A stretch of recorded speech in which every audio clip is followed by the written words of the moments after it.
All right, ladies and gentlemen, welcome to yet another session of Nakshatras. And today it is going to be Satabisha Nakshatra. We have Kapil Raj, who's looking like a rock star. I think he did not like my comment of the therapist or the Ranjit. Actually, the joke was in the therapist, one letter if you remove, it becomes the rapist. And we have Michael Reed. Michael, welcome to the show. Thank you, Sunil. Thanks for having me on today. And we have Dr. Arjun Pai. Hi, Sunil. We've been receiving a lot of complaints. You seem to have captured the women folks' heart. I need to tell Akshata about this to reduce your YouTube channels. Must be those glasses, man.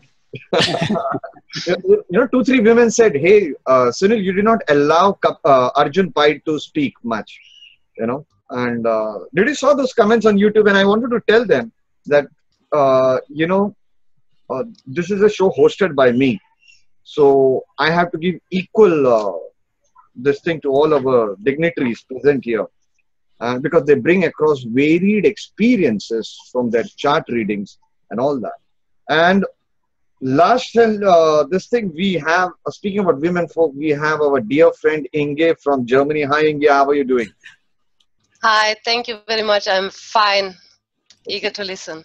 Okay, Inge usually is very shy in coming into public this thing, but to balance the scale, we need to bring you in, just in case some of us go overboard, so anyway, Kapil, I want you to teach to the audience some of the basics of Satabisha, okay, that some of us would already be knowing, and then later we'll get into the research work of Michael and Arjun, and maybe myself, if you guys allow me. So Satabisha Nakshatra is a nakshatra that expands from 640 degrees, I believe 640 degrees to Aquarius, to 20 degrees of Aquarius. It is ruled by Rahu, the north node of the moon. Its caste is Butcher. Its yoni is horse. Its deity is Varuna, the god of ocean, I believe. And it's a mutable nakshatra, meaning that it's able to mutate its opinions, its direction, based upon the situation of, what you're looking at. And the symbolism of this Satabisha Nakshatra is 2 symbols. One is a circle that represents the cycle of life, the boundaries which we must break. It represents ritual, the circle. You know why? Because every religious ritual happens in a circle. When people go around the circle of a deity, when you get married, you go around the 7 circles. It also represents the connection to the stars with circles. How? The crop circles. And Satabisha Nakshatra, which really, in my opinion, shows the connection with the aerospace, the space itself, the universe. I actually sent an example to Dr. Arjun Pai after our discussion when I got a consultation from this person who has Mercury, the 10th Lord in Satabisha Nakshatra, was doing aerospace work and wanted to do something else. Then it's also symbolized by 1,000 stars. We call it 1,000 physicians to the gods, but it's really the 1,000 stars is a symbolism for this nakshatra as well, which shows that man's connection to wanting to leave and to go to the other realm. So Satabisha Nakshatra is the highest form of, I would say, Rahu, because just like, in zodiac sign I spoke last time, where Gemini is the first air sign, then Libra, then Aquarius. Aquarius becomes the highest of the air signs, the highest quality. If you look at fire signs, Sagittarius is the dharmic of the signs, the dharmic of the fire signs. So Satabisha is where Rahu's qualities are truly seen in its righteous way, meaning he wants to go towards science and technology and wants to expand the horizon of people in social form. And the butcher caste that it comes into play, meaning that they're very cutthroat. They want to fix things by just taking it apart and being blunt about it. And it doesn't mean that they could be butchers. No, they could be surgeons. They could be people who are critical and say, no, this is not right, this is right, that has to be the way. But because the mutable nature is there, they're also wanting to teach the higher philosophy as well. It's not just about abstract, cutthroat type thinking. They're a bit abstract, so it becomes that most unusual placement to understand pretty much, in my opinion. So that's me. I think very, very interesting points Kapil has made, when very symbolically also said. The circle part was, I was thinking, how does marriage, I'm sorry, I'm deviating from it. Yeah, no, go ahead. You said marriage circle. Yeah. We, at least in our Indian rituals, we have it in the form. You know, how have you seen seventh lord in Satabisha functioning? Seventh lord in the Satabisha nakshatra. This person will most likely have a very abstract way regarding marriage and their spouse. Their dedication to the marriage is going to be felt in the least of manner, because their whole focus becomes the concentration towards escaping the marriage. They want to, once they get married, they feel like, okay, I got married, I need to do this. But then they later realize that circle is keeping them bounded. And from there, they want to, they're connected with the marriage, but they rather be doing something else more than the marriage itself. Okay, thanks. And this is why Aquarius sign, if you know, it is the most karmic sign, like Scorpio and Aquarius. Scorpio is ruled by Ketu, Aquarius is co-ruled by Rahu. So especially if you see like these planets in divisional charts, especially Namansha, Venus and Aquarius, these people will either never get the ideal spouse that they want, or they'll just never be satisfied with that spouse. And Scorpio, the spouse can come and go. So this is why even the nakshatra, the sign placement itself becomes that double, the double layer of them wanting to just run away from marriage because this wasn't the ideal thing that they thought it was. I wanted to add something to what Kapil just said, which is Satabisha is the three gunas associated with it are Sattvic, Tamasic, and Sattvic. And those energies are completely contrasting each other. Mm-hmm. So, if the person is in the marriage, they're not happy within it. It's almost like they feel that they need to resign themselves to being in it. If they're going to stay dedicated to it, they're just kind of resigning and going, well, this is where I'm meant to be. I'm going to do it, but I'm not happy here. With Satabisha, there's quite a lot of, this is my path. This is what I'm supposed to do, but I'm not really so thrilled about it. Yeah. Arjun, and sorry. Yeah, go ahead. No, go ahead. I just want this part about, I have a very key planet in Satabisha. I realized later. I do not know why you guys chose it. Probably the Rahu sequence going on.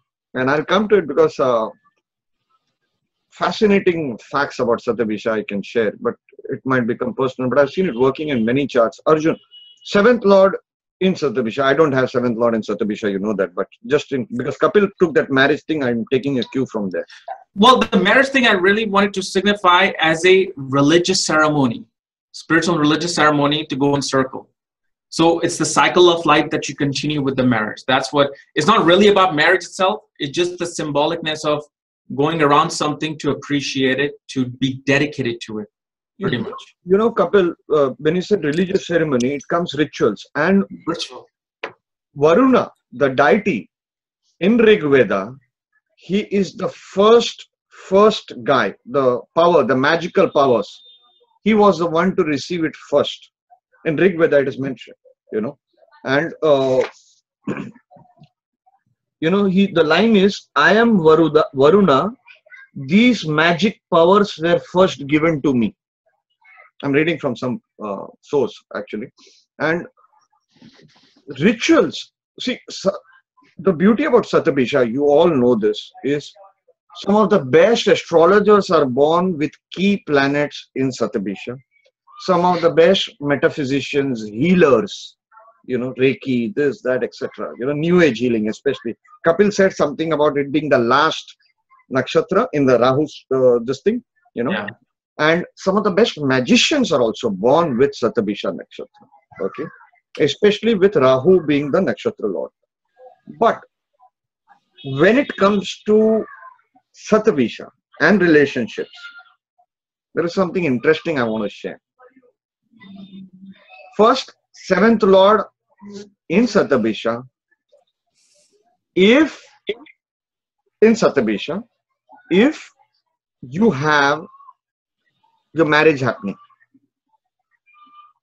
and if Satabisha is afflicted, or the Nakshatra Lord is afflicted, or a malefic planet is sitting in Satabisha, during the time of marriage, something has to go wrong in the ritual. Calamity, yes. I speak with experience. I speak with experience on that. That's one. And I've seen this working. Huh? And never give a promise that you can't keep. And I'll come to the story, the mythological story behind it. This is the key point about Satabisha, which we normally we just focus, you know, Satabisha, healers, physicians, etc. You know, and also another thing about Satabisha is if it has affliction. If you're 6th Lord, like I have 6th Lord in Satabisha. So whatever Satabisha signifies, because your 6th house and 6th Lord shows your pending karma. This is one of the method of seeing pending karma. Okay, this I had revealed in the editorial, in volume 3 or 4 editorial of Saptarishi's magazine. So my pending karma has always been towards astrology, astrological sciences, or all these sciences, especially because my Satabisha falls in 9th house of Dharma, 9th house of astrology, you know. But the point is, 6th Lord also shows diseases. So you know what's the beauty of it? Satabisha is 100 physicians. I always land up going to minimum 3 to 4 doctors at the same time. I will take Ayurveda, I will take allopathy, and I will take homeopathy together. Wow. And for each disease, that's actually a rule, but at the same time, because of my schedule and laziness, I don't care much about my health, is minimum 3 to 4 months I wait before I go to the doctor. This somehow 3 to 4 is always clicking. But coming to marriage, coming to relationships, if you give a promise to anybody, usually if somebody has, say, Mars in Satabisha, Moon in Satabisha, a promise given in this life or previous life to the mother or brother has to be fulfilled. So you will feel, suppose your brother cheats you of property. You will feel, hey, in this life he cheated me of property. I was so nice to him. But it is a promise that you did not keep, that you reaped. The reason is why I have seen this rare quality of Satabisha. Varuna is the deity of Satabisha. When Lord Raja Harishchandra, very famous king of India, he's supposed to be as ancient as India, you know. When he had 100 wives. See, Satabisha and 100, now see. 100 physicians. He had 100 wives. I wish I had 7th Lord in Satabisha. I would have also had 100. He had 100 wives, but he could not get a son. So he goes to Varuna, as we know, is the owner of lakes, oceans, everything, water, everything to do with water.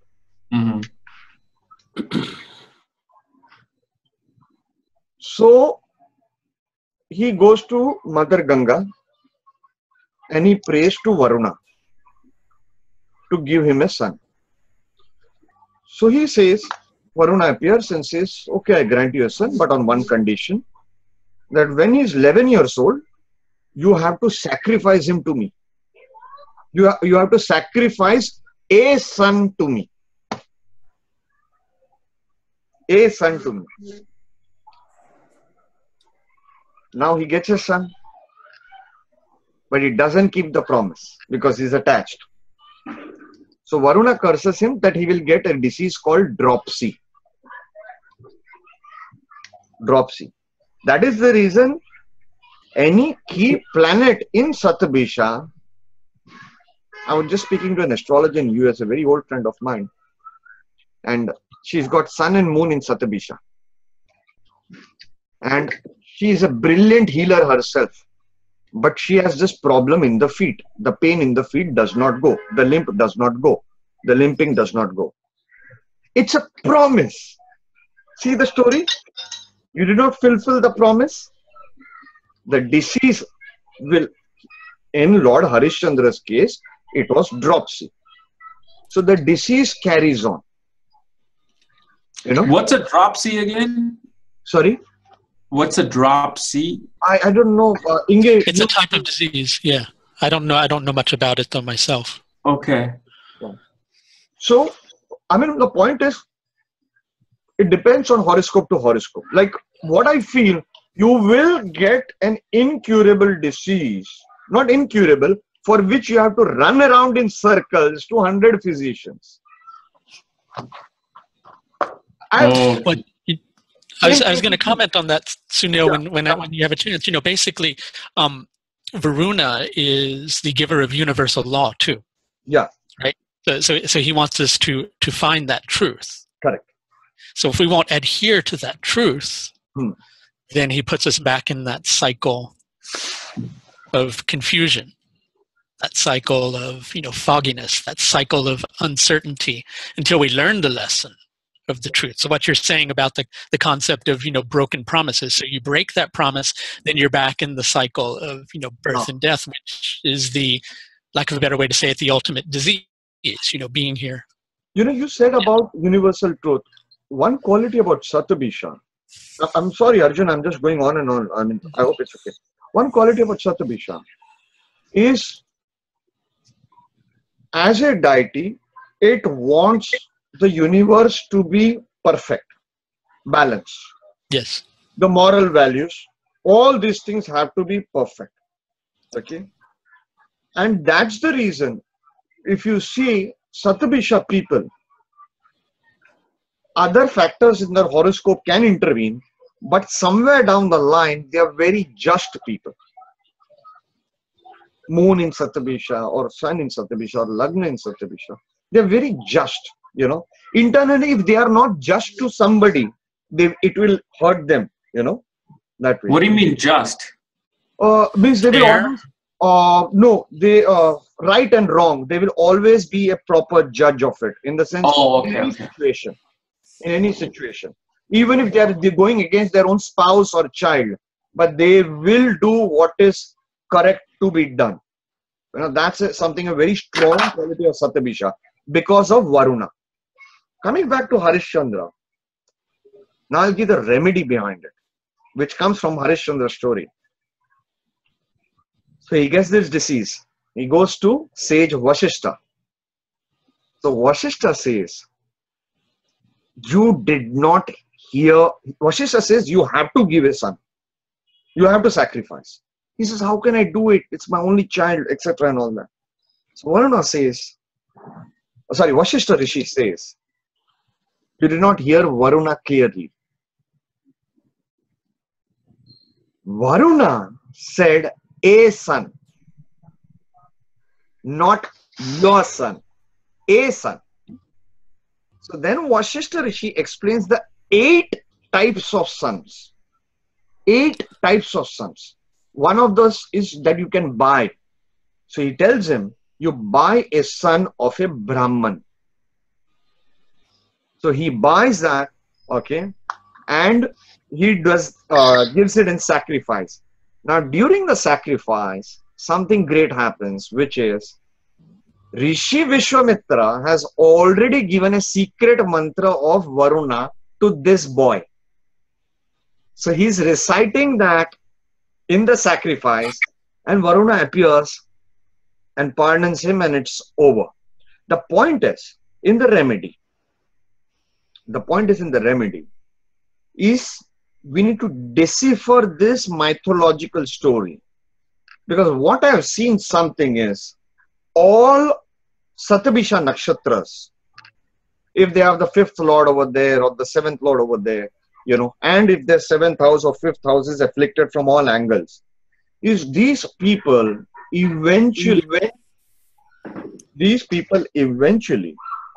do not they're not judged towards their own family, their wife and child. This is my small observation. We need to do further research. Anyway, Arjun, we want your opinion.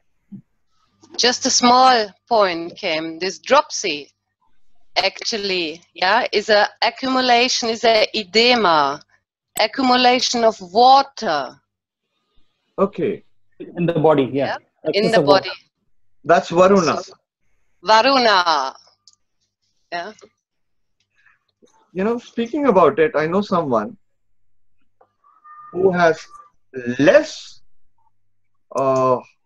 water in his blood, high hemoglobin, less water in his blood, his 6th lord in Satabisha, okay, and the blood is not flowing. Varuna flowing, ocean, water flowing, okay.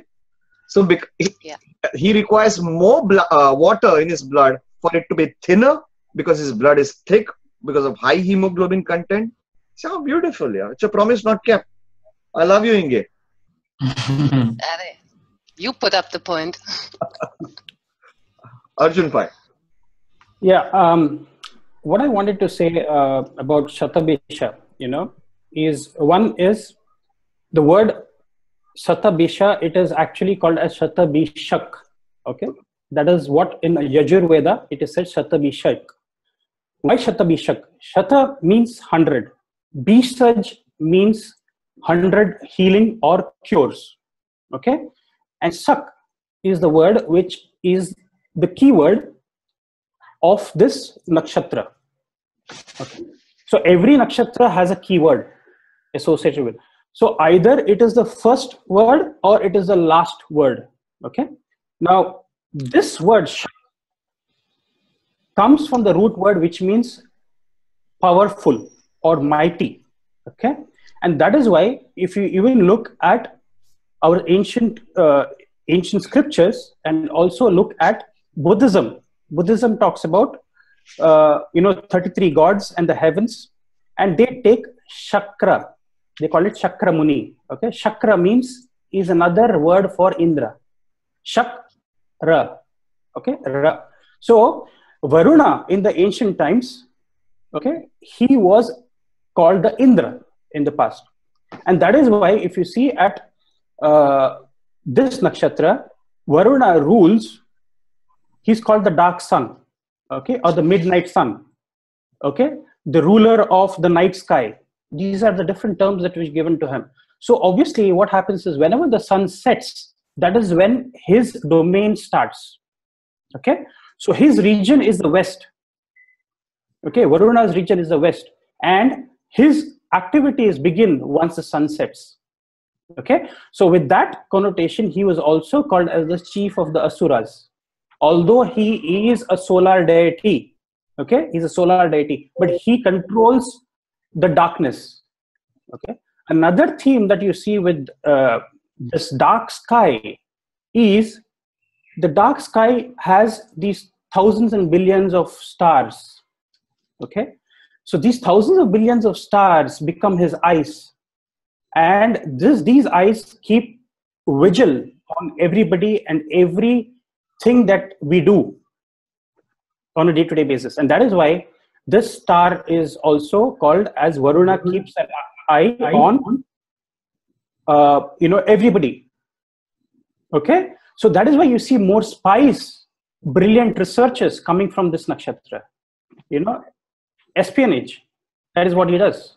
This is Varuna's job. And that is why Sunil, what he said was, he talks about social justice, morality. Okay.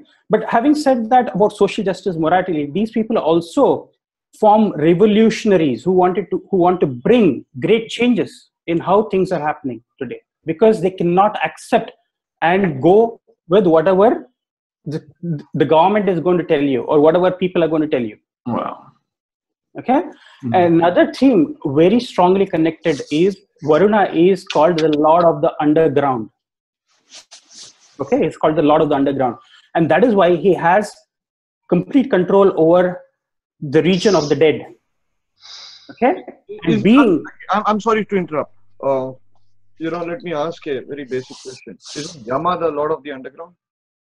No, Yama is the Lord of the Pitralok. Okay, but there is underground. Underground is called Patal Lok.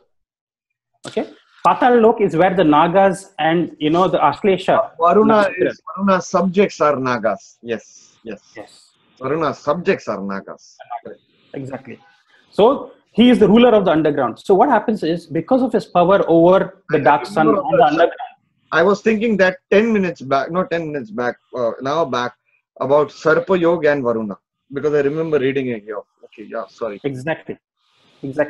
So what happens with this is, Varuna is also the lord of cosmic waters and terrestrial waters. Okay, he's the lord of oceans, rivers, everything which is liquid. So he has the ability to give life. He has the power to give life because of the water element. Water gives life. And being the ruler of the underworld, okay, which is about secrecy, which is about concealment. That is why you see the circle. Okay, the circle which confines everything within it. So one of the things is, whenever any planet falls here, it can give you a zeroing effect. For example, because of the Harishchandra's mythology story that Sunil had said. So whenever the fifth lord or Jupiter falls here, it can give issues with children or childbirth in Shatabisha Nakshatra. Okay. Similarly, if the seventh lord falls here, because of the concealment, it is a master of secrecy. This nakshatra is a master of secrecy, of concealing things. You will never be able to read what the thought process of a person who has Shatabisha Nakshatra operating, which is moon there. Okay, you would never know what he's conspiring. You don't even know his thoughts. You cannot read his mind. Okay, these are the common traits that you see with Shatabisha Nakshatra.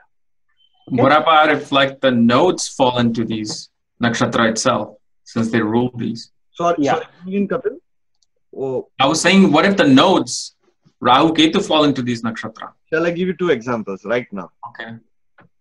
Okay, let me share my screen. I'll share a very beautiful example. Some of you might want in north-south. Am I right? North.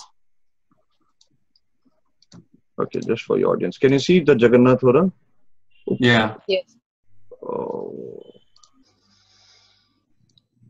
Oops. See this horoscope of PVR Narasimha Rao, the guy who created the software Jagannath Hora. Okay, he's got a very key planet, Rahu, placed in Satabisha. Rahu is the researcher, 6th house is research. Satabisha is taking technology, etc., into other realms or doing new research. Okay, he's always been into research. I don't see Michael. Is Michael there, or is? No, I'm here. It may not show everybody on your screen, okay. But I'm still here. Okay. So, if you see, he is also a great priest. He did the revolution in Havans. When we do a lot of sadhana, okay, we have to protect ourselves. There are many methods of protecting in our sadhana when you're doing the rituals. One of them is also the circle. Satabisha, the circle. You draw a circle. Okay? You draw a circle. And see the brilliant, as I said, astrologers. Okay, I have said this before, hundreds of times in all my lectures. Many people say Jupiter, Mercury, Karaka for Jyotish. and I've said it even in my articles, I've said it, no, it is Rahu. In today's age, it is Rahu. It is Kali Yuga, it is Rahu. What we are doing, you got a great Rahu, you'll be a brilliant predictor. All the great predictors, I mentioned this before also, Kapil, will have Rahu aspecting their second house or second lord. Krishnamurti, Paddhati, fellow KP, same combination. Gayatri Devi Vasudeva, same combination. B.V. Raman, same combination. Okay, K.N. Rao, same combination. Okay, second house, Rahu will aspect second house or second lord. Obviously, it depends on the strength of Rahu. Now, you see here, okay, you have Rahu in the 6th house in Satabisha, bang on. If you see Sanjay Rath, okay, he has Moon in Satabisha, and Moon is 5th lord of mantra. Sanjay Rath became famous for bringing, all these mantras out, personalizing the mantras, okay, and he gave it to the Westerners. It's in the 12th house of giving away. Westerners or Indians, whatever, he gave it away. 12th house is giving away. Satabisha has this powerful, it is very powerful for astrologers. Very, very powerful for astrologers. You got a great Satabisha, it's brilliant. Okay. You always bring knowledge from the underworld out. It's always like that. Something that was hidden, you bring it out. Okay. This is something on purpose I removed because you said Rahu and Satabisha. Okay. This point. Anyway, let's go back to the discussion, Arjun. And what will Ketu do here? I need to find charts for it. Honestly, I need to find just your own opinion. Kapil, I was looking at a chart previously and I didn't bring it up today, but I was looking at a chart for someone with lymphatic cancer. And Ketu was in Shatabisha. Another thing what I've seen with Ketu and Shatabisha, okay, in some of the cases, if you remember Varuna, okay, his weapon is the noose. Okay, it's again the round. Okay, noose is always round. It's symbolic of that. It says when Ketu comes here, it's a headless planet. It can give you suicidal tendencies, or people would like to, go to the extreme because of the eccentricities. It can drive them to madness sometimes. And this madness is not only purely because of, the circumstances around, because they do not want anybody to enter their circle. Okay, they want to be left alone. Recluse, eccentric, solitude, restriction. They put themselves self-inflicted restriction. Okay? It makes sense to me what you're saying, because then when they're out amongst other people, they probably feel confused, exactly, disjointed, out of sorts, because they can't sort through it all. Sorry to interrupt. It was just interesting to me. Very nice. See, I have a very lovely mythology that I want to tell you about. I won't take too much of time, but I'll tell you this beautiful mythology which will explain to you what is Shatabisha and what is Aquarius, especially in Kali Yuga. Okay. So after the Mahabharata war, okay, Yudhishthira takes over the kingdom and he rules for many, many years. And as part of a ritual that the king is going to solve everybody's problems of his subjects. So he has a darbar. Darbar is where people can come to him with their problems and their situation, and he gives justice. Okay, Yudhishthira gives justice in his court. But what happens is, usually in the afternoon, he takes a nap. Okay, and like always, Yudhishthira takes a nap, and Bhima is there in the darbar. Okay, he's there in the darbar. That's when an old man, with tattered clothes, torn clothes, the old man, he walks into the darbar. He says, I want to meet Yudhishthira. I have a problem. So Bhima says, no, he's taking rest. Go back, come back later on. But he says, no, I want justice right now. Okay. He says, okay, tell me, what do you need to tell me? He says, I saw a phenomenon which I've never seen it before. Okay. I was walking into a kingdom. I saw a fence, a round fence, okay, with crops inside it. Okay. And I just saw the fence was eating up all the crops. And Bhima said, this is insane. You must be kidding me. I think you must have, you must have gone out of your mind. Just go back. I think you're not. So the old man just goes back. Okay. He returns again in 5 minutes. The same man returns back in 5 minutes. And he says, I have seen something else in your kingdom, which is surprising. Okay. I want you to give me justice. What is happening here? Tell me. She says, when I went out after this, I saw an old man taking a pot of milk, and he had 4 pots there, and he filled each of the 4 pots with milk, distributed them equally amongst the 4 pots. But when he tried to put the milk from the 4 pots back into the big pot, there was nothing there. Everything had vanished. Okay? Again, Bhima is very confused. He has never come with such a situation before. He says, again, old man, Yudhishthira is not here. He's taking rest. I asked you, I begged you, you just leave, go. Goes back to return again in 5 minutes. Okay, and this old man comes back. He says, I have seen something else now. Okay, I need you to tell me, what is happening here in your kingdom. Okay, what did I see? He says to Bhima, I saw through the eye of a needle, I saw 3 elephants pass by. Okay, and the last elephant's tail got stuck in the needle. 3 big elephants have passed through the eye of the needle, but the last elephant's tail got stuck in the needle. He says, what is happening? Tell me. Bhima is completely confused. He says, man, I think you're really gone nuts. I think you need to go and, go to a doctor immediately. I think you're insane. Yeah. Okay, go back.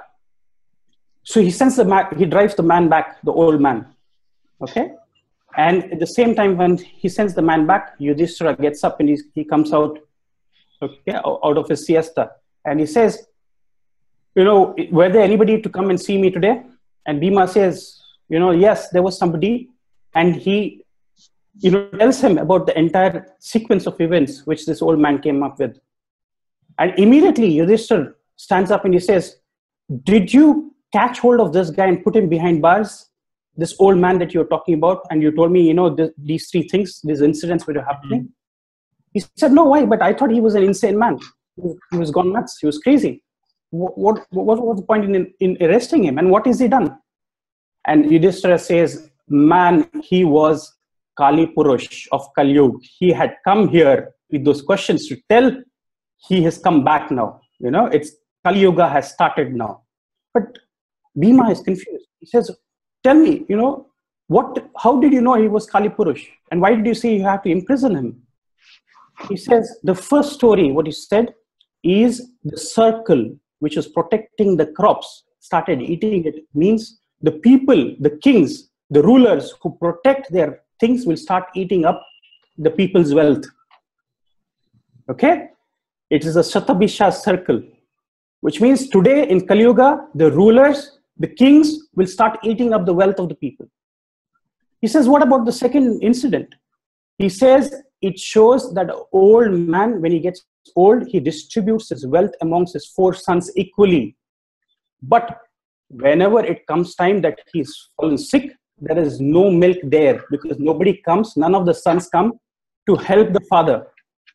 Okay? It is the Kumbha. Kumbha is, Aquarius.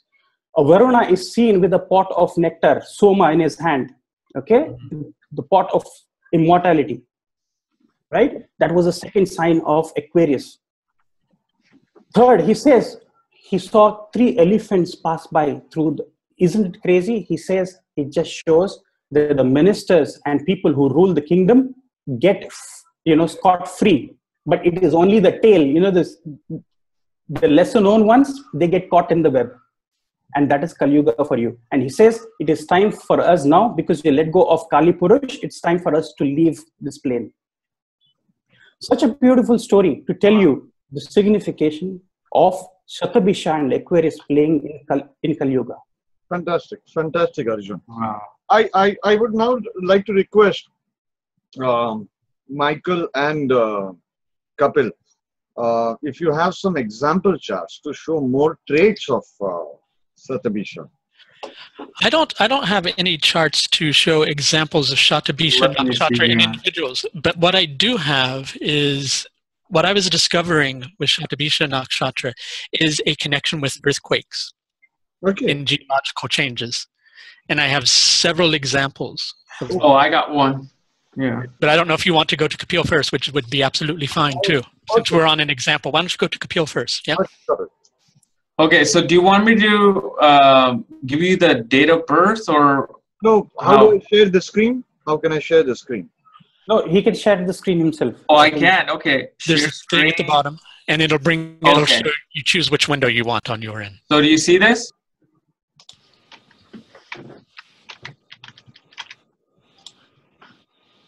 Okay, I'm going to share. Okay. So if you notice, Mars is in the nakshatra of Satabisha. And this person is actually an aerospace engineer. And it's also the ascendant lord in the fourth house conjunct Jupiter. So he was doing consulting work in aerospace engineering. So that's one of the examples that I have saved, because I always save stuff on Parashara Light. So has he ever thought about writing? That I do not know, but I know he did his. Obviously, he did his education in engineering, especially Rahu, looking at the ascendant where Mercury is, the Karka of education. So that is coming about. It's interesting that you mentioned that, Sunil, because what popped in my head is there's I've seen a connection many times between Anuradha and Shatabisha, because Anuradha is Mitra, who uncovers in the day what Varuna has covered up in the night. So an investigative journalist. Yeah, true. That could be. Let me see if I. Yeah, but no, I don't have any notes on this. Yeah. That's a very good point. In Rig Veda, you see Varuna and Mitra are always, they are Devata Dwandas. They are dimorphic pairs. They are always talked to. They are inseparable. Okay, Mitra and Varuna. So that is why it is very important to know that, Anuradha and Shatabisha, I've seen that. There are two nakshatras which I've seen where there is very strong connection with Shatabisha. One is Ashwini nakshatra, which is almost similar in nature and traits. And the next one is Anuradha. Okay. And one key point, what I wanted to tell you, to share today is in Atharva Veda and in Taittiriya Brahmana, said that whenever moon is in Shatabisha nakshatra of any native, okay, if he falls sick or if he is ill, then he doesn't get cures in Shatabisha nakshatra, which, Sunil has said, you have to go to 100 physicians. That is the theme. But it also says the healing will happen in Ashwini nakshatra. Okay, so people who cannot get cures and who won't get cures for moon in Shatabisha will definitely get cure with the Ashwini Kumars. Okay, if you see the connection, both are horses. Ashwini nakshatra is male horse, Shatabisha nakshatra is a female horse. Okay, so the healing abilities are very strong in Ashwini. So anybody who doesn't get cures, you go to 100 physicians, you don't get a cure, go to a physician who has a Ashwini moon. You'll definitely get the cure. See, I was speaking, Arjun, a very good point on healing. Just half an hour back, I was on call to US to our dear friend Juliana Swanson. And Kapil, I was trying to convince her to come on your channel, but she wouldn't. She's a very shy person. She's an absolute master in nakshatras. Wow. Whenever she comes to India, she goes to Delhi, she's into yoga, very deep into yoga. So I always visit her. This time also last year, I think, Arjun, you remember I took the camera and all that to record her sessions on nakshatras. She's a healer. So I just asked her, I said, what I've observed with Satabisha is herbs. Herbs play a very, very important part with Satabisha. Now, one is the Jadi Buti kind of herbs that we have. But when I was talking to her, I remembered an incident that happened in my family. Nalin Desai, okay, is the blind astrologer. Have you seen that video, Kapil, of his? Which one? We posted, I think, 2 or 3 videos of Nalin Desai, I think 1 year back or 2 years back on our channel. Okay. Brilliant astrologer, blind astrologer, brilliant. One-line astrology. People were gaga about him. He gave me a remedy, okay, which I want to share today because of the herbs and this thing, you know, and it will benefit all who will help, who are going through problems in life. Of course, those who have key planets in key nakshatras, which rules herbs and all that, like Ashwini and all that, you know, Satyabhisha and all that, it might benefit them more. And of course, one should be passing through the right dasha to get that benefit. Take a small, this is like a good luck charm that I've seen it working so well. Okay. Wow. Take a small plastic bag, pouch. Put 5 cloves. 5 cloves. Cloves is lavang in Hindi. 5 ilachi. Ilachi is cardamom. Mm-hmm. Akka ilachi, full ilachi, proper. Unbroken one. Then 5 khadi shakkar, like pieces of sugar, small pieces of sugar. We call it khadi shakkar. And saffron. All your negativity, any, you know, people have an evil eye on you, you're not getting a job, health issue or whatever, okay? All will disappear within a month. Wow. Universal remedy. I'll give you an example. One of my relatives is in the IT industry. I taught this remedy to my wife.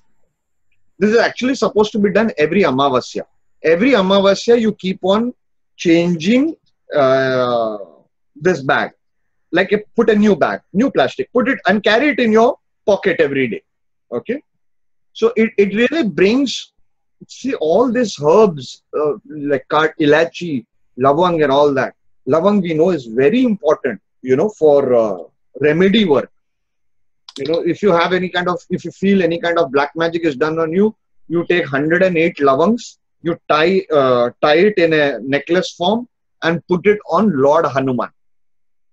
But it should be Veer Hanuman, where one of his leg is up and he's holding the Parvat, the mountain, you know.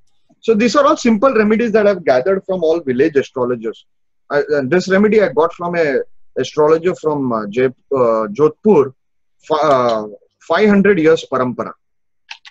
Anyway, this thing, what I was telling, my mother-in-law gave it to somebody who was not getting a job for 5 years. Means he has a job, but for 5 years, he is not getting an international assignment in IT industry. He kept it. Within 1 week, he got it. Wow. He gave it to another boy who's not getting a job since 1.5 years. He kept it. In 2 weeks, he got it. It sometimes works. Sometimes it's miraculous. I mean, I've seen it once or twice work in my case. It doesn't mean every time it has worked. You've got to do this religiously. Herbs are so essential. You know, I wish more research is done. We did an interview with Vasant Lad. I'm again deviating, Dr. Vasant Lad, where for each nakshatra, there is each herb, you know. So I wanted a systematic thing out of him. I could not get it. Eventually, I'll get it next year when he comes to India. I will get that thing done, you know. But anyways, what were you saying more on earthquakes, Michael? On earthquakes, well, I have seen several different earthquakes coinciding with tsunamis, with Shatabisha in the equation. And the way that I actually came upon this was through Bipin Bihari's book, because he makes a statement about how Shatabisha is connected with the Manus, some of the progenitors of the human race, right? And says how they are responsible for social organization in relation to, keeping society in alignment so that it evolves along the proper path or the prescribed path, so to speak, and also geological changes. So it just spurred a thought in me where I wanted to research earthquakes, and found several where that's happened. But while I was doing this, I also wanted to look at something else. And I'll bring up the slideshow here in a moment, but I wanted to ask everybody here first.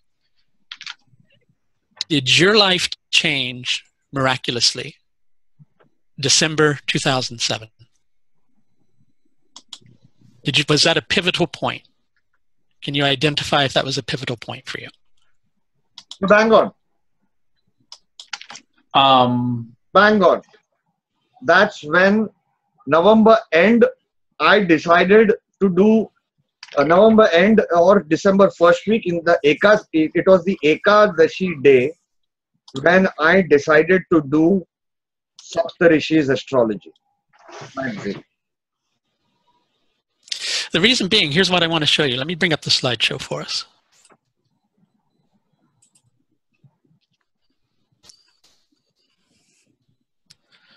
Let's share the screen first.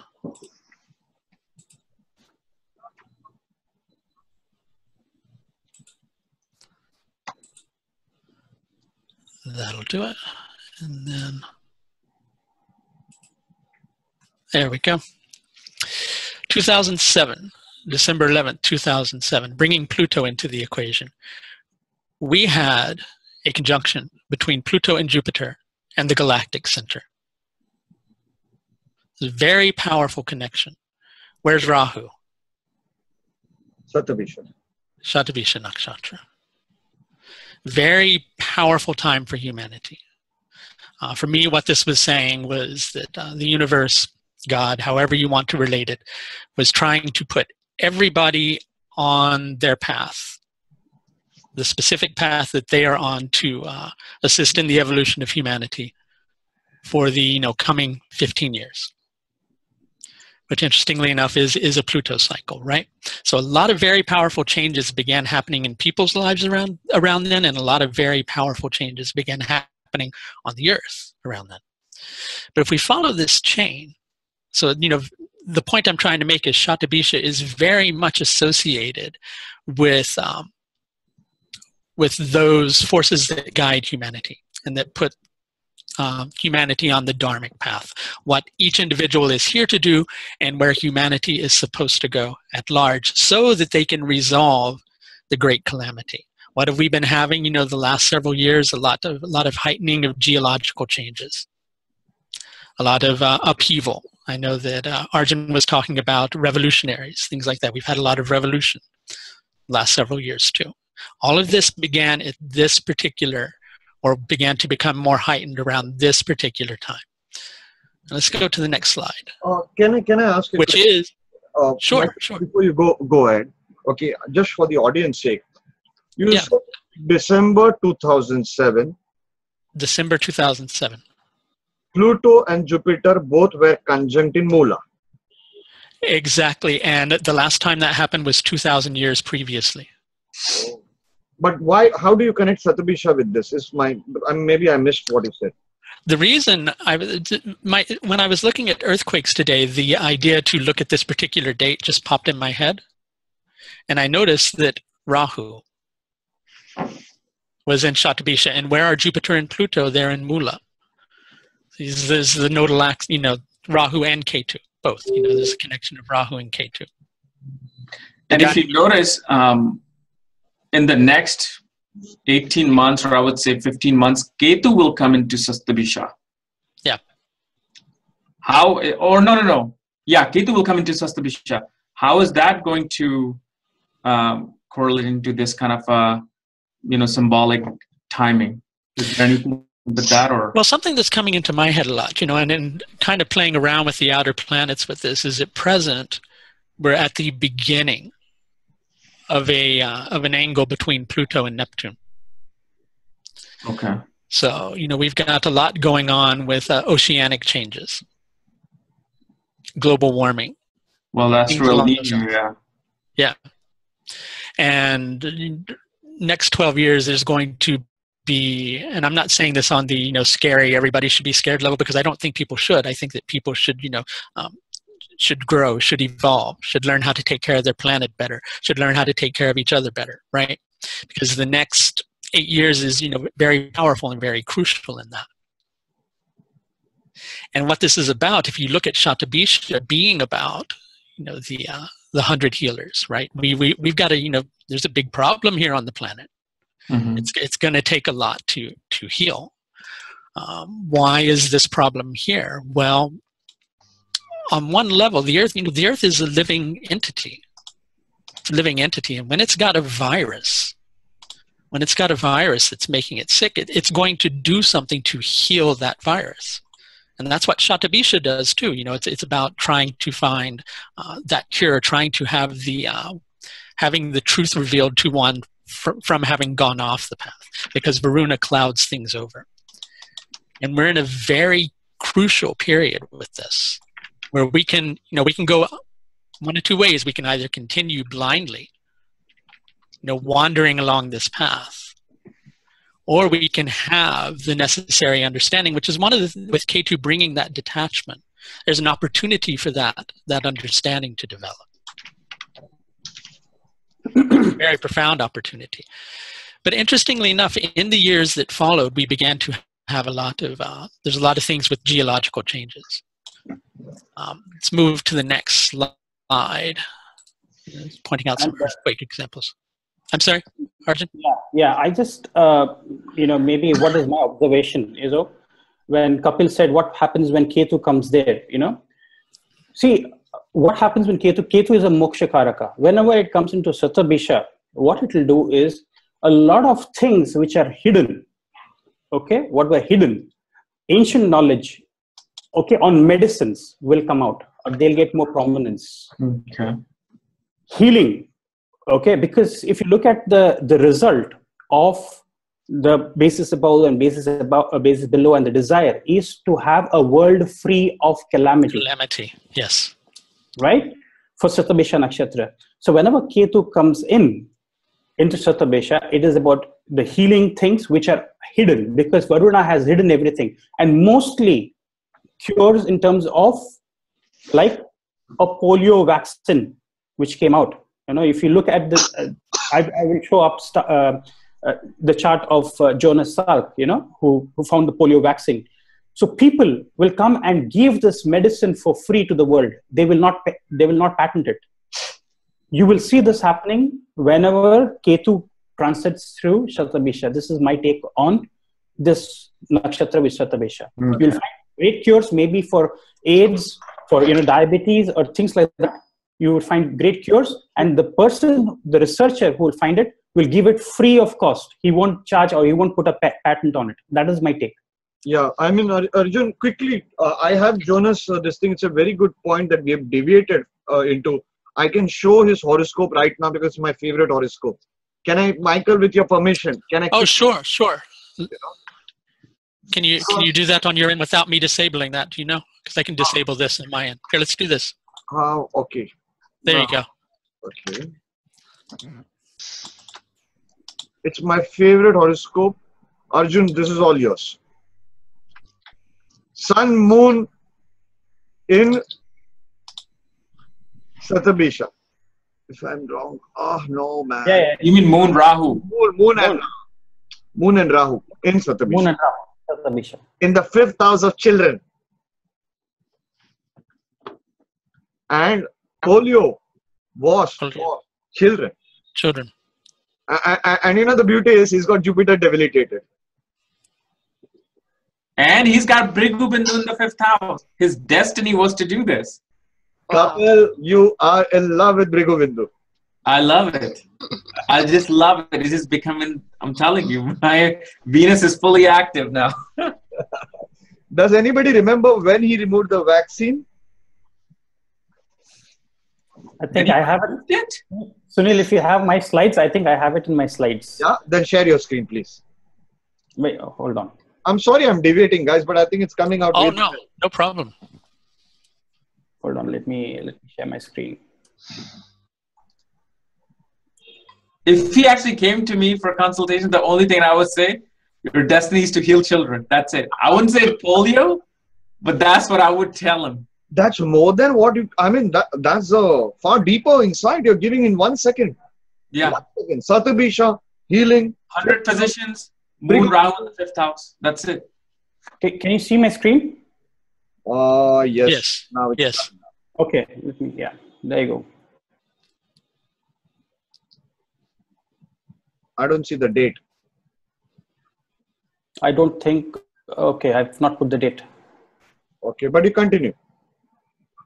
No, I think you can continue, Sunil. I thought maybe I must have had the date somewhere, but I just wanted to point out, I think people, 12th April 1955. Okay. I just wanted to check why that period. Anyway, we better be careful on that. But anyway, yeah, go ahead. Or should we go back to? No, let's go back to Michael. All right. Michael, you can take over. I've stopped. Wonderful.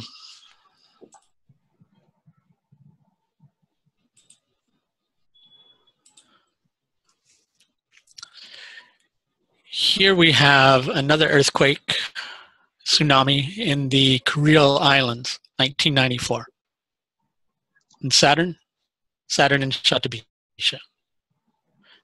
The outer planets especially, I have found it happen, occasionally with the inner planets, but I have found almost every single earthquake, with the exception of a few, Shatabisha is in the equation, when there's an earthquake and a tsunami.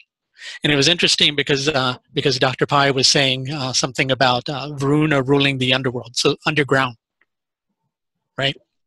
And then you see you've got that in the equation. Let's move on to the next one, which was in 1996, I believe. I'm just going to go to the restroom real quick. This one was in Indonesia. And here you've got Sun and Mars in Shatabisha Nakshatra. Rahu is in Chitra. Mars is Nakshatra. Yeah. It's a very powerful interchange there, right? Then the big earthquake and tsunami of 2004. Uranus. In Shatabisha. Yeah. Then Fukushima. Neptune in Shatabisha. Neptune and Pluto are beginning to, using Tajika aspects, are beginning to sextile each other at this point. Neptune and Uranus are forming a 30-degree angle with each other. All three of those planets are connecting with each other at that time in Fukushima. Interestingly enough, Uranus and radiation, Pluto or Uranus. This time period really amazed me because this is how powerfully astrology speaks. Two of the main components in that reactor, can anybody guess? Uranium, plutonium. And plutonium. Uranium and plutonium. Was that the last one? That was the last one. Yeah, but I just wanted to point out, because of the connection with Shatabisha with geological changes, it has the propensity to, to create earthquakes. Interestingly enough, I found in a lot of the cases too, you would have another planet in one of Rahu's nakshatras. Here you have Ketu and Ardra. Let's see. Here you have the moon in Ardra. Moon ruling the tides, right? Yeah.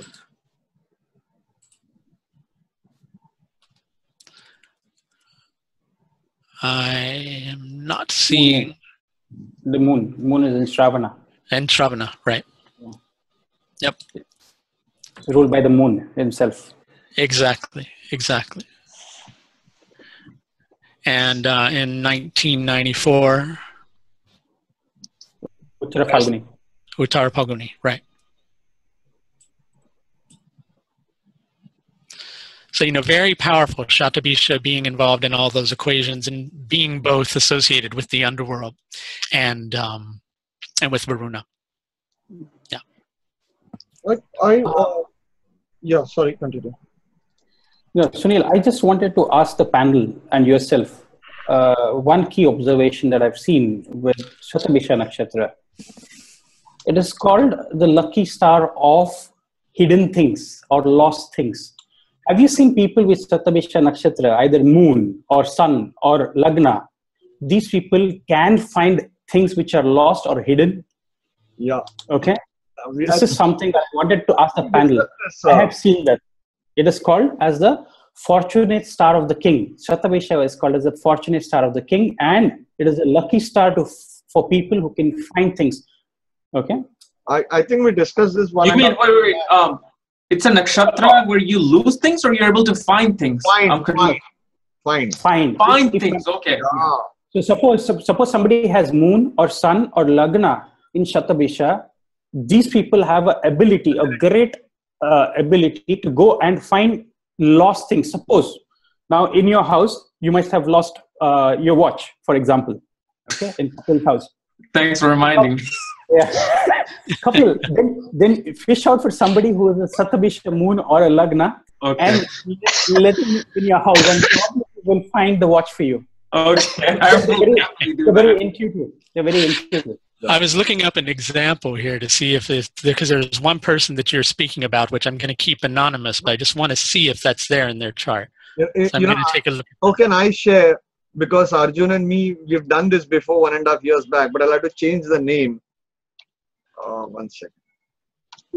And they can smell the item, whichever is lost, like anything. You know, these people have great, I'm not saying they literally smell, but I'm just saying that, you know, it is like, you know, they have that ability to go and fish things out, which is hidden, which is discovered. So this same theme you will apply, and that is why this nakshatra makes great astrologers, great researchers, okay? Fantastic researchers, brilliant researchers, which come from it. Great astrologers, whatever is hidden, ancient knowledge, they bring it out. Ancient knowledge, that in some people's chart, that will be the pending karma, to bring ancient knowledge out. Especially when they're linked with dharmic houses. Okay, dharmic houses. As it seems to be in my case. And anyway, one point I wanted to say is many of these healers who are into healing, having key planets, focal planets in Shatabisha Nakshatra.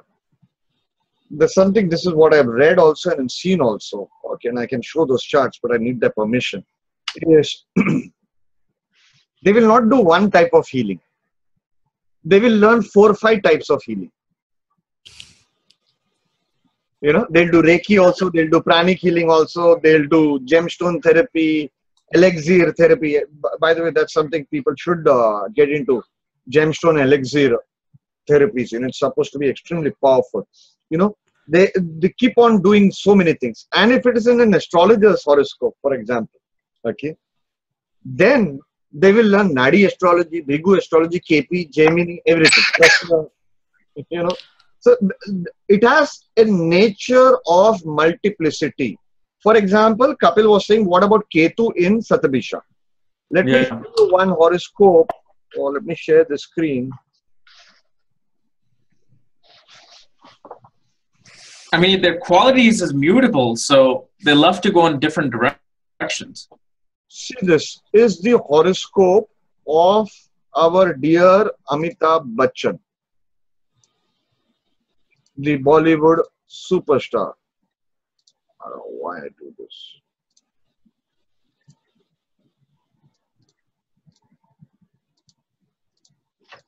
See this. His Ketu, if I remember well, is in Shatabisha. Yeah. That's correct. Yes. Yeah. Ketu's nature is multiplicity. That is Ketu's nature. The key word is minimum 2, 3. Shatabisha, remember at the start of this conversation, again multiplicity, I said. Amitabh Bachchan's greatness has been the varied roles he can play. He can, when he cries, the whole world cries. When he dies, you feel you are dying. Nobody can die better than him. When he plays any character, you know, the multiple juggling, they can do it so well. So well. In a day, they have 2 shoots or 3 shoots, and an actor has to get into the skin of each character. You know, especially in Lagna, Ketu means, for whichever nakshatra it is multitasking, ability to multitask. But that also in the future becomes the trap. It comes with a trap.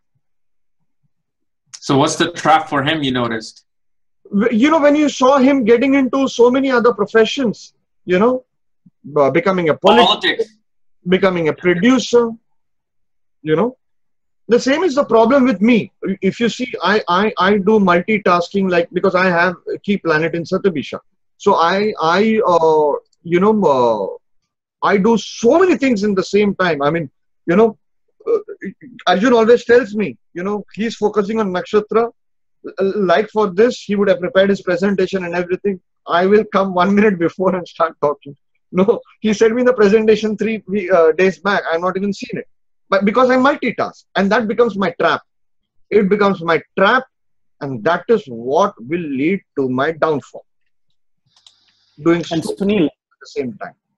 Yeah, and another very, very important point. Because the circle is the fence. Is the fence. Yeah. You know, fence is apne daire mein raho. In the sense, be in your limits. Understanding your limits. You might, you know, that's the whole beauty about Satabisha.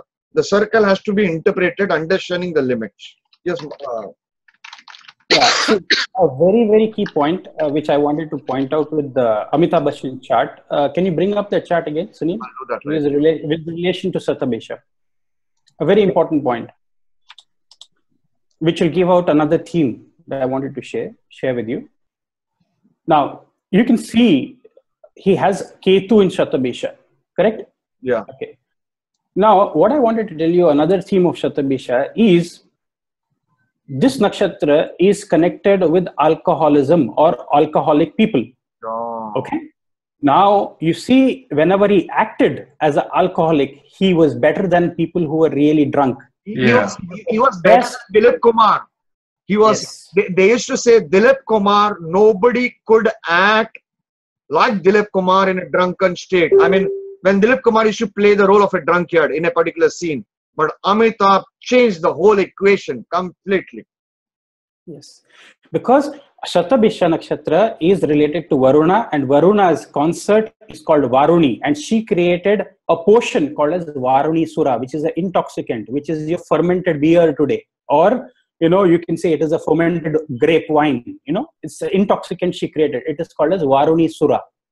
Okay, and that is why you see in this chart, Ketu in Lagna makes him a great actor with, you know, especially whenever it has to be alcoholic scenes. That is what I wanted to point out. Okay. Now, is there, since she created this potent, which is known as beer and alcohol, is that then really a bad thing? Yeah, it can give you, yeah, it can give you alcoholic problems. If you have malefics influencing Satabisha. No. What I'm saying is the actual creation of alcohol. Since it was yes, people who are interested in creating or you know, beverages, you know, who want to mix, or what do you call those? Who have their vineyards and you want to brewers, distillers, brewers or distillers could have association with Satabisha Nakshatra. No. I think you misunderstood. The goddess who created this potent. Yeah, it's called here now. Was it intended to do good? I mean, okay, is it, what I'm trying to say is that if you say alcohol is bad in front of that goddess, will she give you an example? No, it's not. Yeah. It is actually something that... Okay, I'll give you the reason. Yeah, I'll give you the reason. See, he married Varuni. Okay, Varuna married, he was a solar deity. He married Varuni. She was an Asur. And for the Asur, it is all about intoxication and drinking. Okay, merrymaking. That is what the Asurs did. Mm-hmm. Okay, the Asuras are, the darkness, the ignorance are called as Asuras. And Suras are the light forces. Okay, the light workers. So Varuni is she was an Asur. And he created that intoxicant for her community. of asurs to, it was literally to intoxicate, to hallucinate. And that is why Varun, you see, he's called as the lord of Maya and illusions, with magicians, with sorcerers, druids. All these things, you can see the connection with Satabisha Nakshatra. Okay.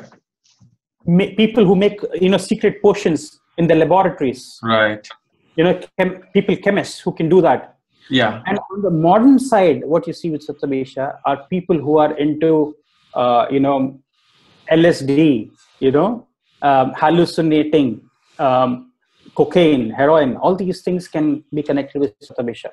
Especially in the night. Why? Because they like to go to these, what do you call these modern nightclubs, which have the psychedelic lights flashing on you and all of. So if like raves. Rave, yeah, that's the word. So Satabisha Nakshatra is very strongly connected with rave parties, rave thing, anything which is rave, which is psychedelic, which is, hallucinating and all of that. That is because of Varuna's connection with all things which is liquid, wherever you consume anything as a liquid, in the form of a liquid, is all, rock and roll, all these pop culture, you see, because Satabisha is very strongly connected with counterculturalism. The hippie culture which came into India, where they used to have the pot and everything. It is the influence of Satabisha. Doesn't Steve Jobs have son in Satabisha? He did LSD, pot, all of that. Everything. And hippie, he was connected with the ISKCON, he used to go to the ISKCON, the Krishna conscious. And there, that's where he had, whenever he had no food to eat, he has mentioned in one of his books, he says, I used to go to the ISKCON temple to have, because they used to distribute free food. Yeah. Okay, so Steve Jobs did that. In fact, a month ago, I was at his spiritual guru, Neem Karori Baba. I was at his ashram in, whenever I traveled to Haridwar, Rishikesh, I was there. He's also apparently the spiritual guru of Mark Zuckerberg. Mark Zuckerberg before, he visited Neem Karori Baba on the insistence of Steve Jobs, and then, rest is history, because he wanted to sell off Facebook, and he was at that inflection point, whether he wanted to do it or no, and he consulted Steve Jobs. Steve Jobs advised him, because Neem Karori Baba gave him the direction, the spiritual. He was more like a metamorphosic agent, a catalyst in these people's. So it wasn't an astrological consultation. It was no. Okay. No. Neem Karori Baba is only a spiritual entity. Okay. He is no longer alive. Even when I don't know whether in '83 or something, when Steve Jobs went to meet Neem Karori, I don't know whether he was still there. But I know Mark Zuckerberg, whenever he came to Haridwar or Rishikesh with his father, Neem Karori was not there. Okay. But it was just, he went there, and then he went back to America, and he said, I don't want to sell Facebook, and then rest is history for you. Yeah. Anyway, I think we are deviating, we are digressing. Sunil, please take over. The more we have Arjun, there's something, two of my team members I have. Arjun keeps on traveling around the world every 3 months. Yuvraj seems to have every 3 weeks, he seems to have his honeymoon. I always joke, but it's a fact actually. There's something very, very important about Satabisha. I just saw my notes. And while you guys were talking, I wanted to, because I did not have time to test it on charts. There's something brilliant about Satabisha. Is because the deity is Varuna. It is the connection between God and human. This is an unexplored territory in Nakshatra or Satabisha. It is the connection between God and human. Have you noticed there are some people who say, oh, I will pray for you. Things will happen. Don't worry. Or, sometimes some friend's mother says, I'll put a mannat. What is a mannat called in English, Arjun? मैं आपके लिए मन्नत रखूंगी. Or oath nahi. My vocabulary, my English is pathetic here. Like I'll pray for you. In a way, I'll pray for you. Okay. I'll fast for you. Your friend's mother. I'll fast for you and it'll happen. Are you getting it? These people have something to do with Satyabhisha. Now let me show you a horoscope. Means these people are like, they can be good priests. Good priests. You know, some people with a very strong Satyabhisha, when they come in your life, okay, they trigger your karma. Because that's the ladder, God and human. They trigger your karma. I'll show you one horoscope, you know.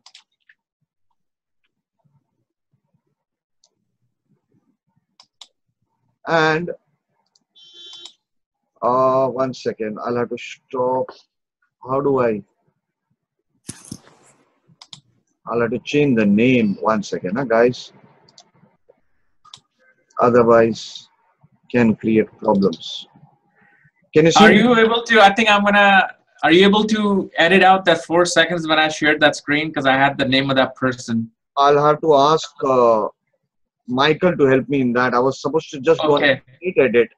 Okay. Michael, do you know how to do that? Because I forgot that I had his name on there, and then I clicked it back and I put SSS. So if somehow we can edit that 4 seconds out, it'll be great. Yes.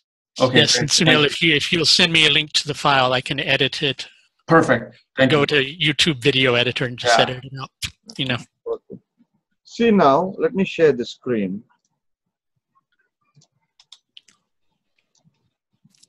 Now this person's mother, 4th house we will see, or moon we will see. Moon is in Swati. Okay, Rahu based nakshatra. This person's mother has a miracle. Okay. In fact, if you go to see, even this person sometimes has a miracle. This person, whenever he prays for somebody to get a child, okay, that person gets a child. Okay, this is one thing I have seen. 5 children birth I have seen in this person. This person prayed for some 5 people to get a child. This person, they got a child. Now this person's mother has more power.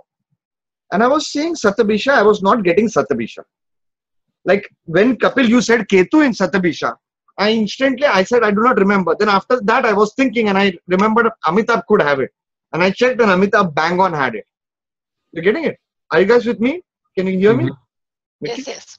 Now, let's see the Dwadashamsha horoscope, which is the horoscope for parents. Correct? Here, I will choose the divisional longitude. It will take me to Dwadashamsha. And I find Mercury in Satyabhisha. And Mercury is the 4th lord of mother. Are you seeing? Okay, yeah. And this is in the ninth house. I said Dharmic house. 9th house. So her prayers are always answered. Her prayers are answered. She has prayed for her child's friend who was on the deathbed. One lorry, a truck, went over his stomach. Can you imagine? Over the stomach. Completely. Kapil. That person, this lady prayed, survived. Today is doing very well in Dubai. Wow. I mean, these are brilliant things. You know, I used to earlier use quite a lot in divisional horoscopes, the nakshatra. It gives quite a bit of clues, but sometimes there is no consistency. The problem is in the consistency is, many a times we do not come to know the full events. Mm-hmm. You know, that's the problem. We do not come to know the full events of a native's life.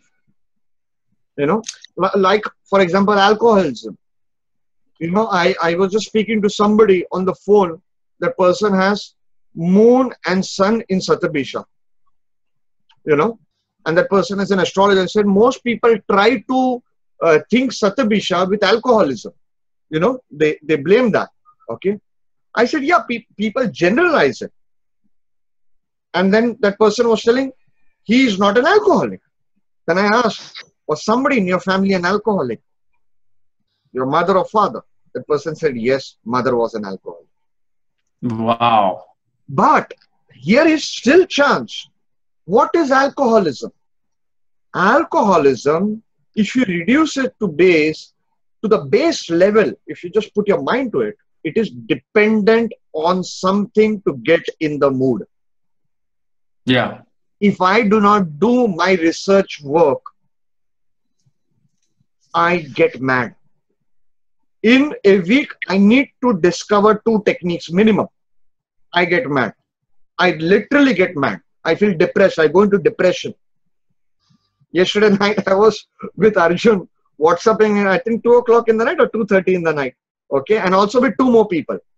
Okay. I was just testing a technique, how to see in your horoscope which particular relative will be having a bad marriage life or a celibate life, sexual life, celibate life. Okay. And which particular relative will, in your this thing, will have some kind of spiritual powers. I tested it on 10 horoscopes, but I was WhatsApping Arjun and 2 more people, and I fell asleep right with the WhatsApp. In the morning, I woke up and then I was replying to him. So he was, what happened to you? You fell asleep because of my Ketu? I don't know. Yeah. Well, that's what I do in my alpha level. Right when I'm falling asleep, that's when my alpha level is there. That's the secret of astrology. Work in your astrology the last 10 minutes when you're going to sleep, and the first 10 minutes as soon as you wake up.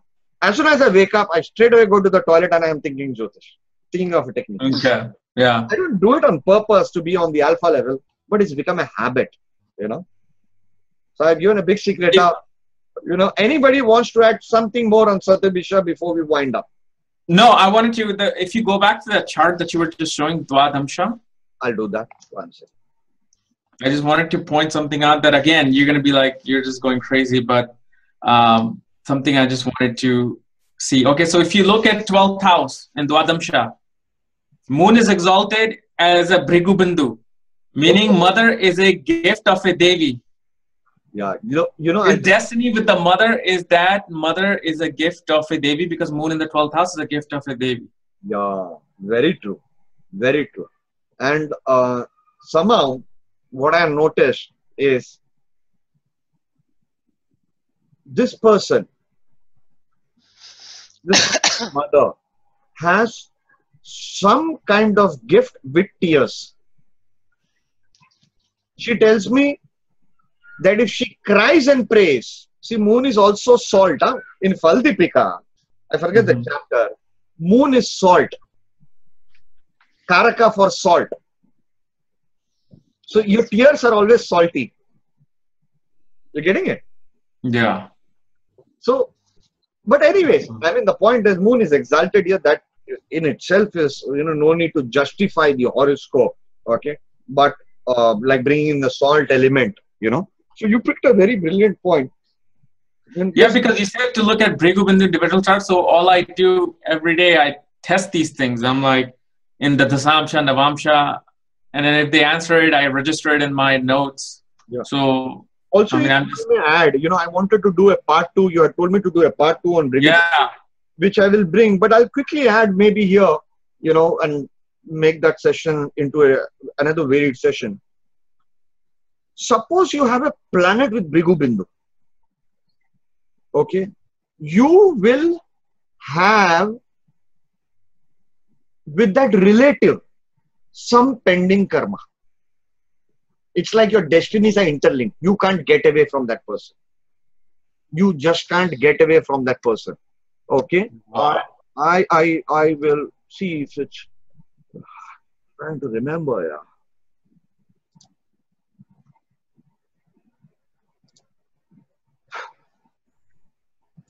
That is so, yeah, that is so true. You said that. My uncle. I had a this research on that. You know, it's something very important. You try this angle. Try to test this. Let me just tell you, my destiny is with my uncle, who's an astrologer in India. Yeah. So I'm just.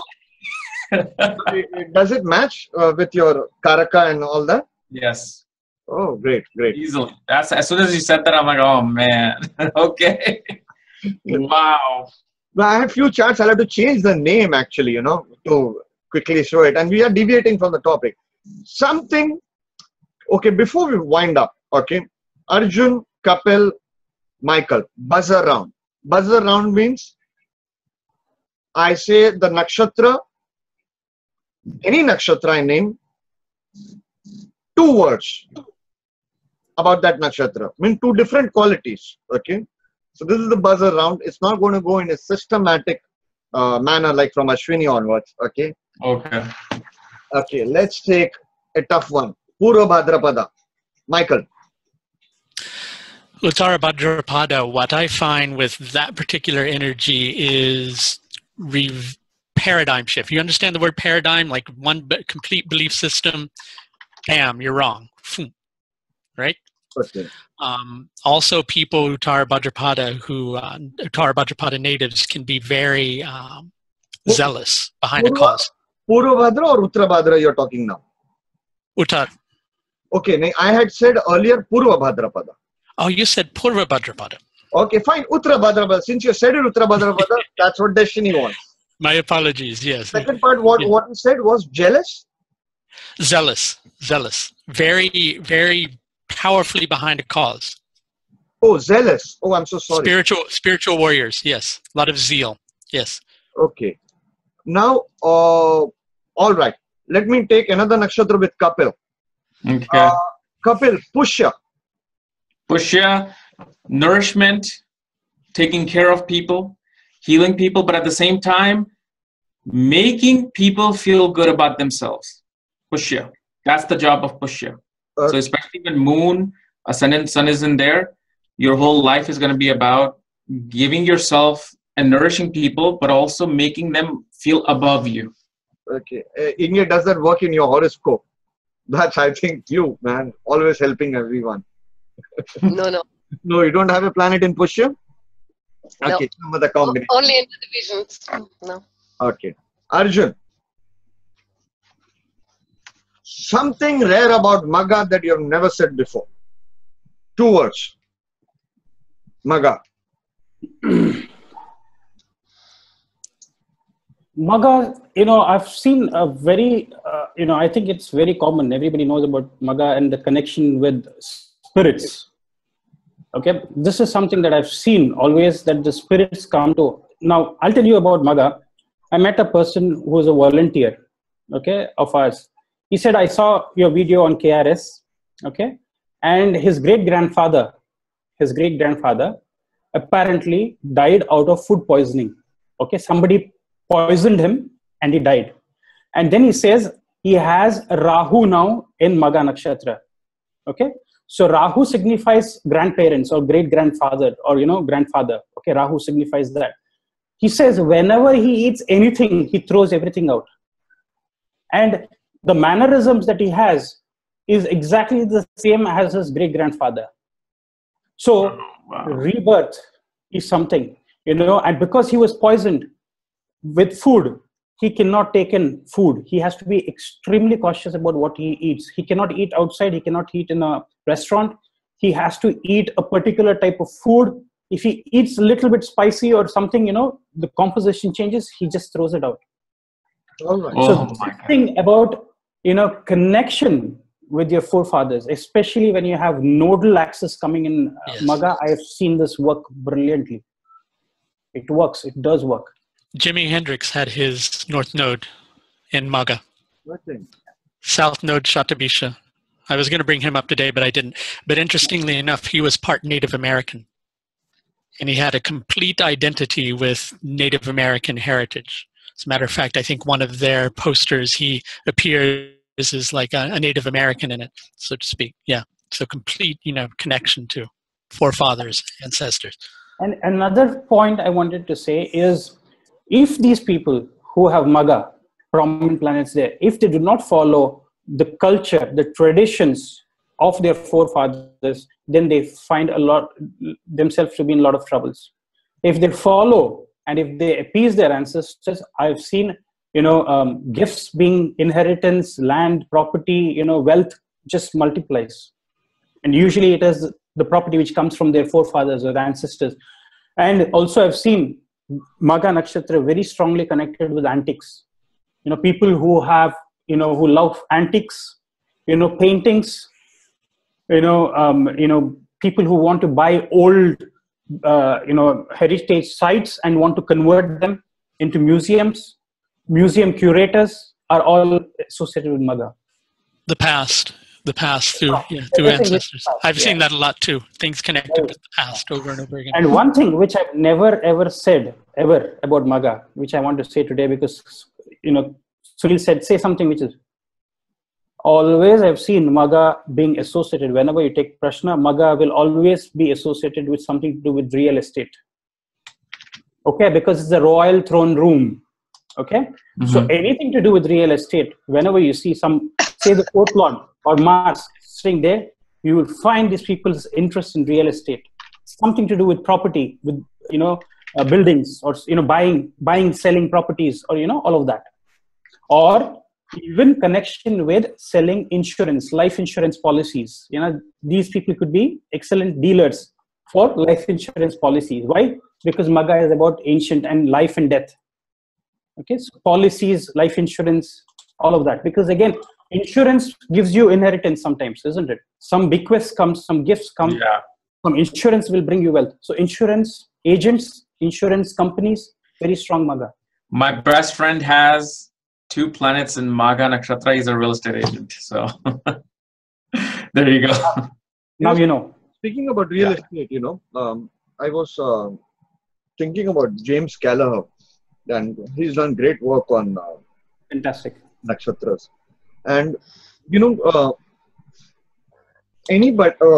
coming to our today's nakshatra, Satabisha. If you see that circle that Kapil said, it's so important with Varuna and Satabisha.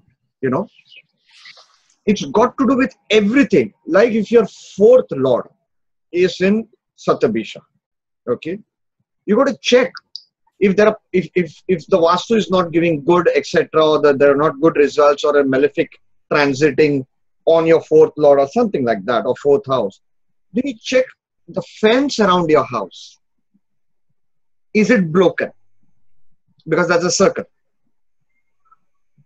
Let me just check one horoscope quickly. Can I show you a chart just to support this, Sunil? Sure. Yeah. Good. Okay, let me share my screen. I got the chart again. I wanted to check this horoscope, and I did not get time to do that. But you share, and I'll share another. Yeah. Let me see how can I go. Okay. Because I know the story of this person. Can you see my screen? Yeah. Yes. Okay. Dylan. Yeah. Okay. Now, what I wanted to show you here is look at Bob Dylan's chart. Okay. I was pointing out to some other theme, but I wanted to show you that he has Mars in the 4th house. Okay. In Satabisha Nakshatra. Now, what I know is he owns a 7 million Spanish villa with very high walls.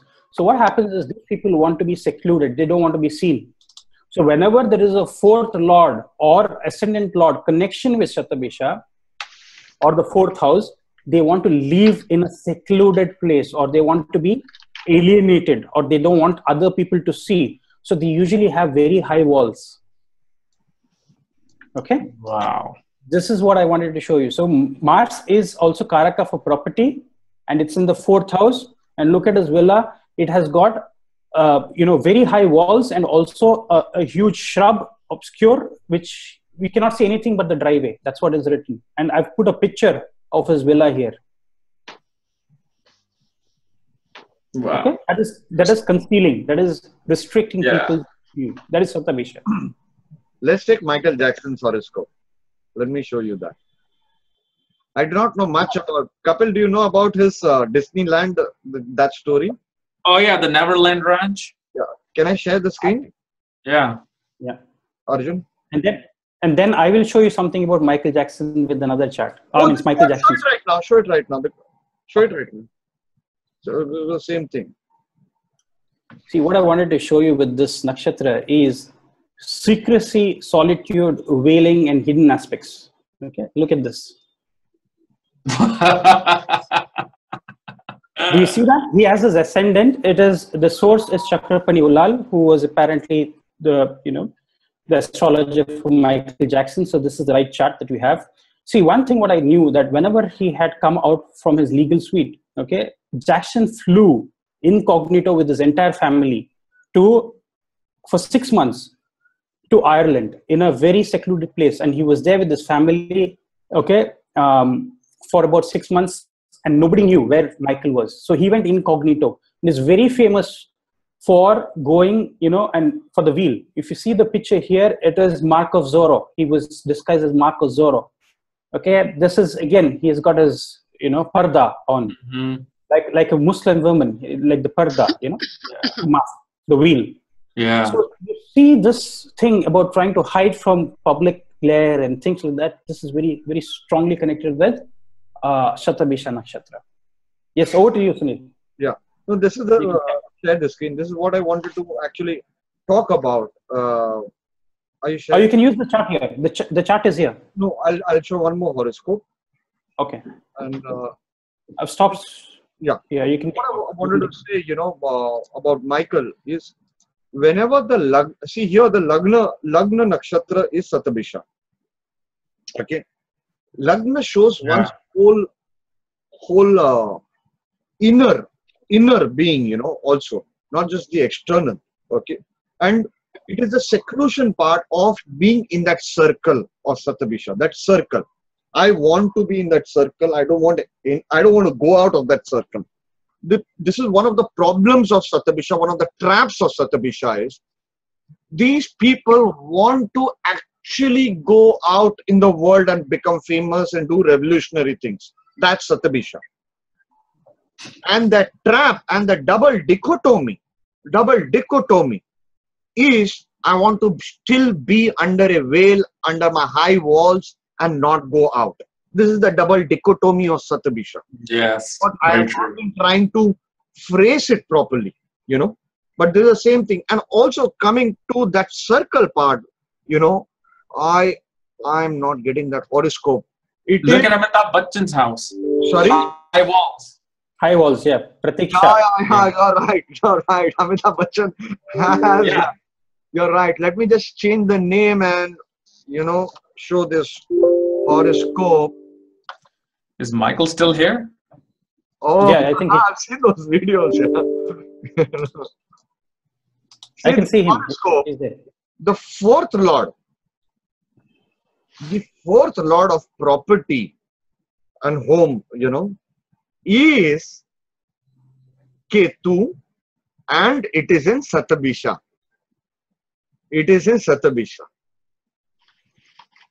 The other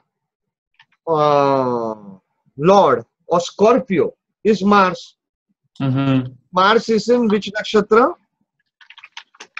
Arjun, you tell me the beauty of Ashlesha. Okay. So is it associated with snakes? Yes. Okay. This person's property has a lot of snakes in it. One. And that should be many shrubs around his house. Many shrubs. Yeah, like on the outskirts of the house, but within the property. You're right, within the property. Okay, but not in the main building. Okay, but it's not a very big property also. Some 50 cents or something like that in total. And this person's property has been divided into 3 parts. I said Ketu 2, 3. Remember? 3 parts. And his share is right in the center, and he cannot put a fence. I said circle, Satabisha, fence. Ketu is disappearing. There is no fence. See how beautifully it works. Wow. How beautifully it works. So anyway, I think we have had a great discussion today, and people should be able to digest this. I think, is Michael there or has he left? No, he's there. I don't see him. I don't see him. Did I change the view? Michael, can you hear me? Yeah, I don't see Michael. I just saw him a second ago. Michael, are you there? Michael! Okay, I think Michael's gone. Probably the connection's gone. And anyway, this is a very great tool to have a session. Yeah. And we're going to explore it more. I had to tell some of my team members that let me just check the connection this time. And thank you so much, Dr. Arjun Pai, for all your insight. And we are guilty, as usual, not to allow you to speak, because unfortunately I've become a businessman, and I fear that if you give out all your slides in all your presentations, who's going to attend your course? You know. At the same time, I really, you know, I want to say something very important which I forgot to say. Your nakshatras in the 159 houses will be, if there is a planet in 159 houses, those nakshatras tend to dominate a lot in your life. Unless you have something like 5 planets in the 8th house. Then it's obvious. Okay, then that will dominate. But primarily, as a basic rule, 159, whichever planet is there in whichever nakshatra, that becomes your theme. That becomes your theme. Okay, this is a point. What I was discussing this with someone, and I was telling that people do not focus on this point. Most astrologers who are into nakshatras do not focus this. Of course, in India, main problem has been always that moon nakshatra. That's it. You know. But luckily, in the last few years, we have been concentrating. Some astrologers, especially in the West, have been concentrating on all planets, all the different nakshatras. That was one thing. Next, my basic problem with YouTube is most of the people, you know, we've been getting responses. They only want to know about their nakshatra, which is so wrong. Which is so wrong. It's so selfish. It's like making astrology so selfish, you know. And we got to be, nakshatras is such a beautiful thing, you know. We can understand people so well. We can understand why that person is an alcoholic, why that person fears water. 4th Lord, 6th Lord, or 12th Lord in this nakshatra, our nakshatra today, Satabhisha. Okay, you can have fears associated with water, drowning. You know, 6th Lord, 8th Lord, fear associated with water, not being able to swim. You know, because you probably drowned at some point of time. You know, there's so much you can speak about each nakshatra. You know, 2 hours is less than enough. You know. Point is, let us concentrate on nakshatras, all the 27 nakshatras, and not just each one's nakshatra. You know, and this is the unfortunate problem of today's media, social media, Facebook or YouTube, where astrology is taught. Everybody just wants to know their own horoscope, and then they want to get lost. I want to convey this, Kapil, because you are such an influential person. And you have the younger generation. Your maximum viewership is the younger generation. They need to be taught to burn their horoscope. Exactly. That is. Burn your horoscope. Seriously. You know, and then start learning astrology. We cannot make, astrology is a divine science, not everybody says it. It's a spiritual science, everybody says. It's a science of God, everybody says. We cannot make it a personal mistress. We cannot do that. It has to be for everyone.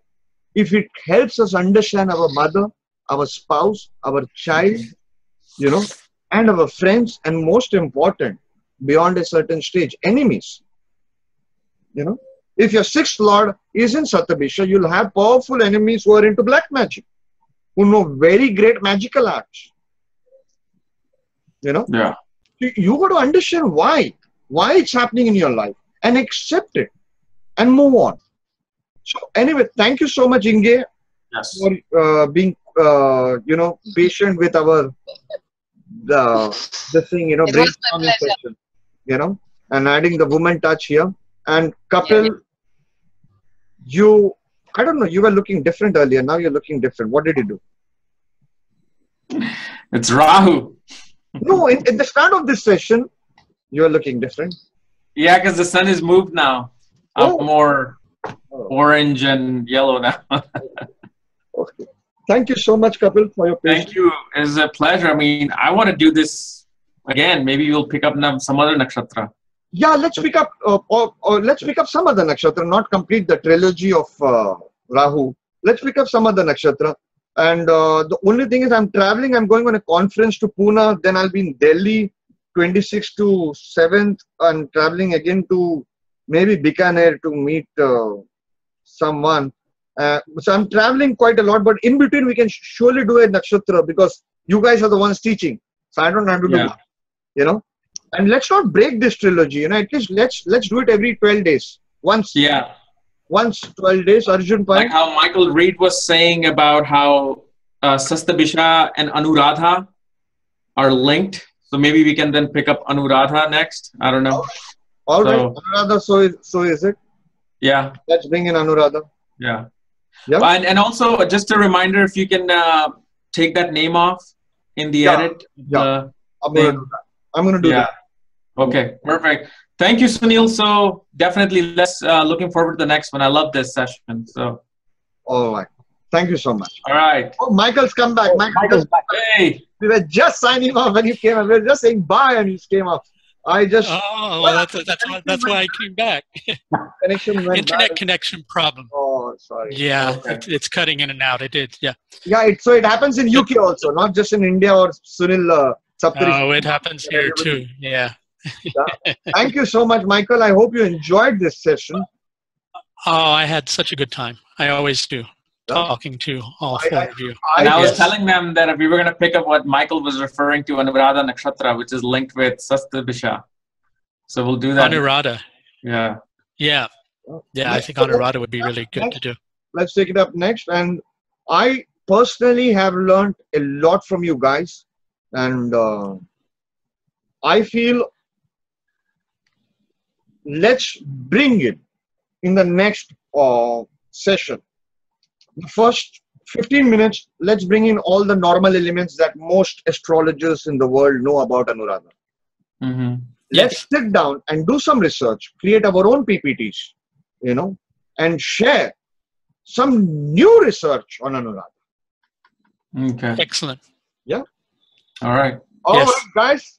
All right. Great day ahead. See you, everybody. It was great seeing you all here. Always such a good time.